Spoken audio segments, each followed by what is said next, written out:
Assalamualaikum warahmatullahi wabarakatuh. Apa kabar semuanya? Alhamdulillah. Ini ada yang tidak hadir hari ini? Masuk semua. Alhamdulillah masuk semua.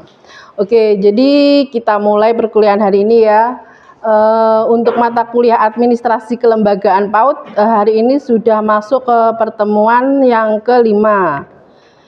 Dan materi hari ini adalah tentang administrasi kepegawaian dengan submateri kepemimpinan dan struktur organisasi. Jadi dalam sebuah lembaga PAUD itu, meskipun lembaga PAUD rata-rata itu skalanya kan lebih kecil dibandingkan perusahaan, tapi pengelolaan SDM atau sumber daya manusianya atau kepegawaiannya itu sangat penting, karena administrasi kepegawaian itu untuk mengelola tenaga pendidik dan tenaga kependidikan yang berperan penting dalam mendukung proses belajar mengajar. Nah, menurut kalian apa saja yang perlu dikelola dalam administrasi kepegawaian di lembaga seperti PAUD? Ada yang tahu? Menurut saya yang perlu dikelola adalah data pelajaran dan Absensi. Oke, jadi yang pertama adalah absensi. Terus yang kedua, selain absensi ada apa lagi? Selain itu, pengaturan pengajian dan insentif. Penggajian ya, oke, penggajian. Jadi masalah penggajian karyawan itu juga penting. Penggajian karyawan PAUD atau guru pendidik atau tenaga kependidikan. Oke. Jadi yang dua hal yang sangat penting adalah tentang absensi. Terus yang kedua adalah tentang penggajian. Karena jika gaji yang diberikan itu secara teratur dan kepuasan pegawai juga akan meningkat gitu. Nah, sekarang kita bayangkan sebuah lembaga PAUD itu mengalami masalah dalam pengelolaan data pendidik dan tenaga kependidikan. Misalnya jadwal kerja yang tidak teratur, misalnya harusnya datang jam 8, datangnya jam 9. Otomatis proses belajar mengajar juga akan terganggu. Dan pendataan absensi yang tidak rapi, misalnya tidak ada absen yang yang disiplin, misalnya seperti semaunya sendiri datang tanpa ada komitmen, misalnya harus jam 8 atau jam berapa datang. Nah, menurut kalian dampak yang bisa muncul pada kegiatan belajar mengajar itu jika masalah itu terus terlanjut itu seperti apa? Ada yang bisa jawab? Mas Ridha, ya silakan. Jika jadwal kerja pendidik tidak teratur dan data absensi tidak rapi, kemungkinan besar akan ada kelas yang kekurangan tenaga. Nah, betul. Ya. Ini bisa mengakibatkan anak-anak tidak mendapat perhatian yang cukup atau bahkan tidak ada pengawasan yang memadai sehingga proses belajar jadi kurang efektif. Betul, ya. Jadi kegiatan belajar mengajar pasti akan terganggu karena tidak adanya kedisiplinan dalam misalnya absensi seperti itu. Nah, lanjut jadi administrasi kepegawaian efektif adalah kunci agar lembaga pendidikan itu dapat berjalan dengan lancar termasuk PAUD. Nah, hari ini kita akan belajar tentang konsep dasar administrasi kepegawaian dan bagaimana sistem yang baik dapat membantu lembaga seperti PAUD dalam mengelola tenaga pengajar, jadwal kerja, dan kegiatan lainnya. Nah, pemahaman ini nantinya akan bisa diterapkan di berbagai bidang kerja, di lembaga pendidikan maupun di organisasi maupun di perusahaan gitu. Nah, capaian pembelajaran mata kuliah pertemuan 5 ini adalah mahasiswa mampu memahami administrasi kepegawaian, menganalisis peran kepemimpinan dan struktur organisasi, merancang sistem administrasi yang efektif, serta mengevaluasi praktek kepegawaian untuk meningkatkan kinerja dan pengambilan keputusan. Indikatornya apa? Ada 4. 1. Ketepatan dalam menganalisis konsep administrasi kepegawaian. 2. Ketepatan dalam menganalisis peran kepemimpinan dan struktur organisasi. 3. Ketepatan dalam menganalisis rancangan sistem administrasi yang efektif. 4. Ada ketepatan dalam menganalisis praktek kepegawaian untuk meningkatkan kinerja dan pengambilan keputusan. Metode pembelajaran kita ada 3. Yang pertama itu membaca untuk memahami atau reading for meaning. Terus yang kedua itu pembelajaran berbasis studi kasus atau case study based learning. Terus yang ketiga itu peta konsep atau concept mapping.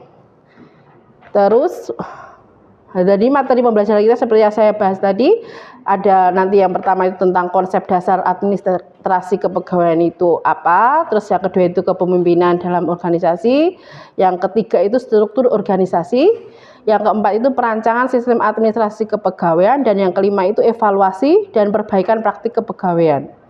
Nanti ada studi kasus yang akan kita kerjakan per kelompok, pengembangan dan pengendalian tenaga kerja. Tujuannya apa? Administrasi kepegawaian itu untuk memastikan bahwa organisasi memiliki sumber daya manusia yang tepat untuk mencapai tujuannya.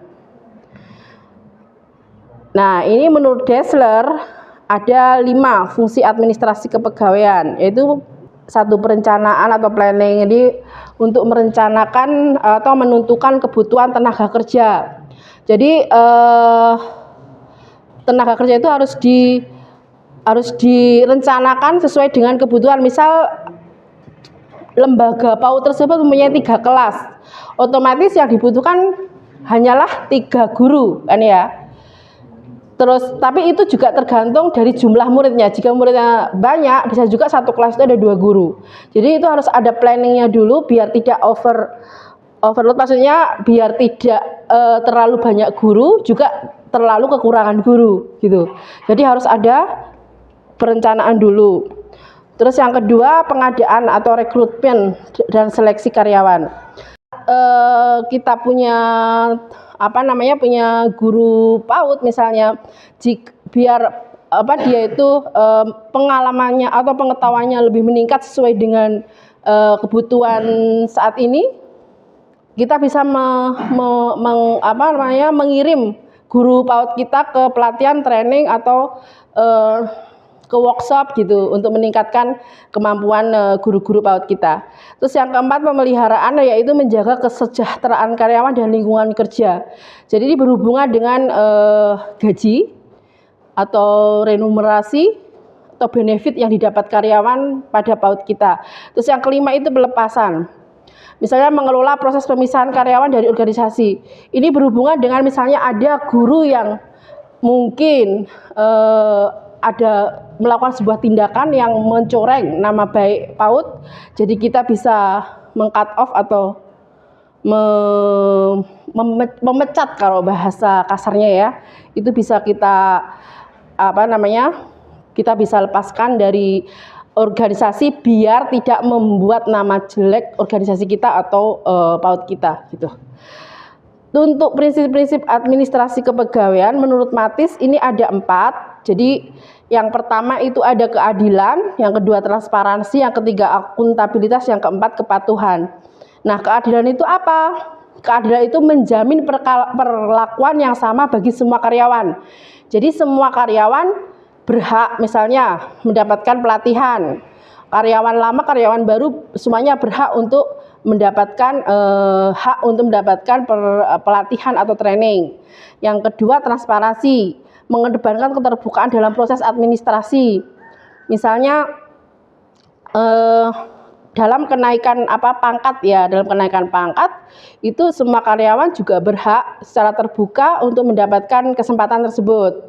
Yang ketiga, akuntabilitas. Setiap tindakan dalam administrasi kepegawaian dapat dipertanggungjawabkan. Terus yang keempat, kepatuhan, mematuhi hukum dan peraturan ketenagakerjaan. Itu wajib.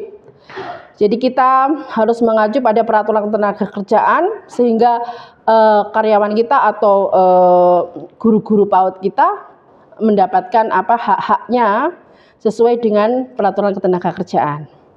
Nah, yang kedua ini tentang kepemimpinan.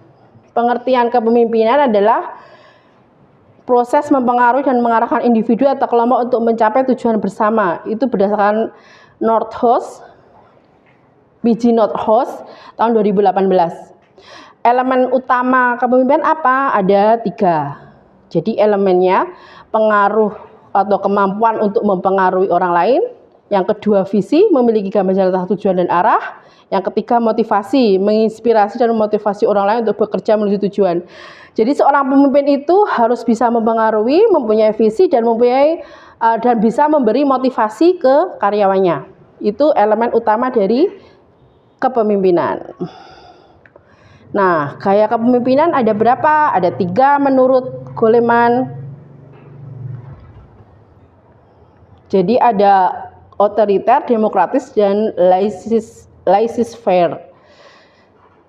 Itu bisa dibaca untuk penjelasannya ya. Karena ini nanti slide ini akan saya share di grup. Oke. Nah, kita lanjut ke dampak gaya kepemimpinan.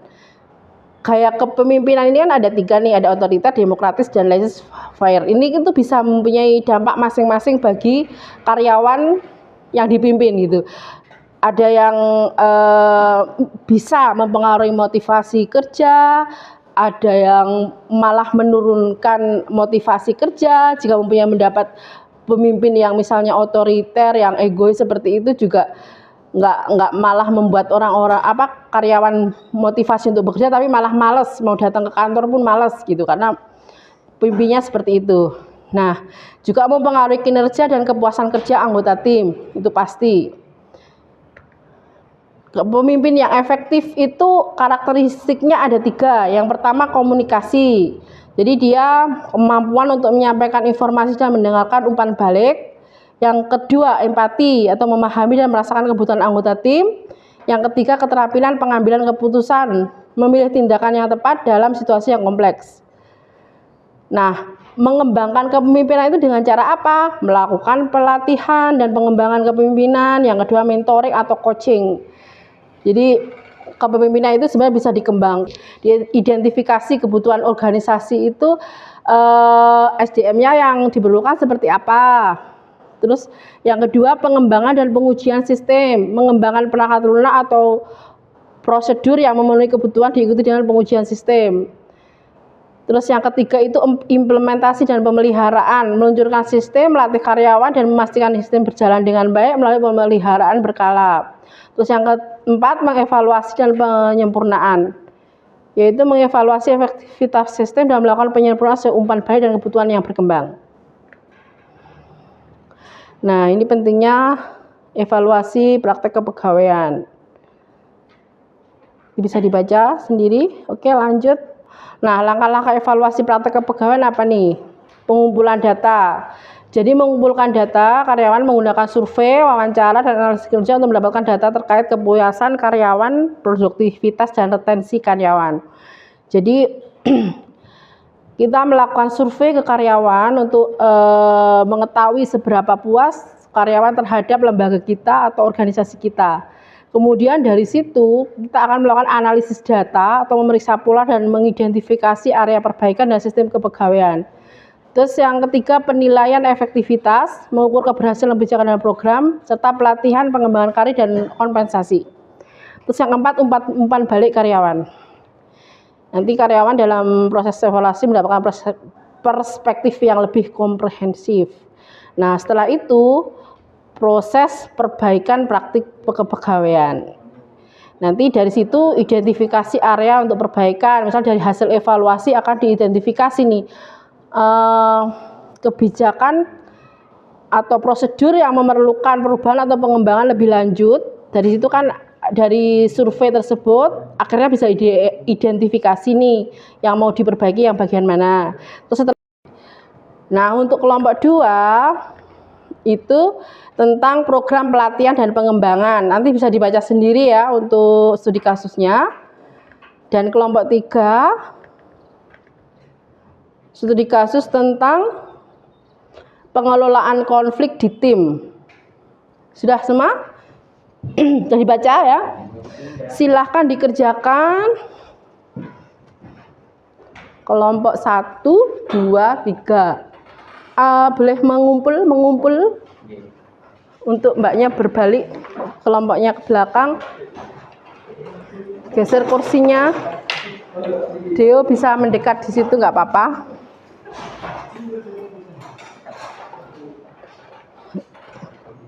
Itu tadi hasil apa namanya? Yang dibaca Mas Ridho kayaknya ya. Iya. Nanti ini aja Mas apa namanya? Secara garis besar aja iya. Yang apa yang kayak analisis tambahan ini nggak usah.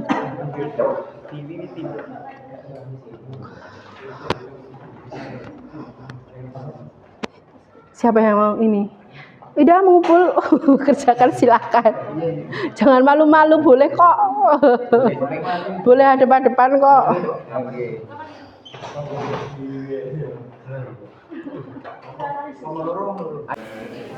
Udah macam, langsung aja.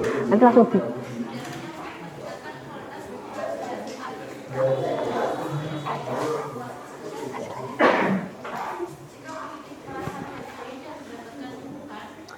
Gimana? Udah menemukan hasil solusi? Kelompok 1 udah, solusinya udah ketemu? Sudah.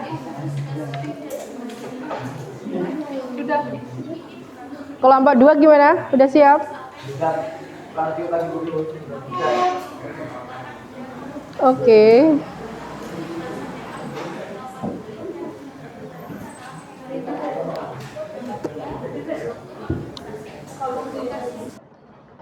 Mungkin kelompok 1 sudah siap untuk membacakan hasil analisis studi? Sudah. Studi kasus? Sudah. Duduk boleh. Berdiri juga boleh berdiri. Sudah, silahkan bacakan Mbak Ayu hasil analisis studi kasusnya.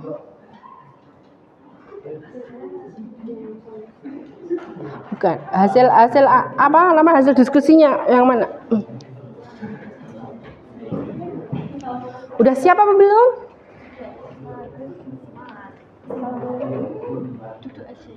Duduk. Iya. Iya udah. Ya udah duduk aja nggak apa-apa. Silahkan Mbak.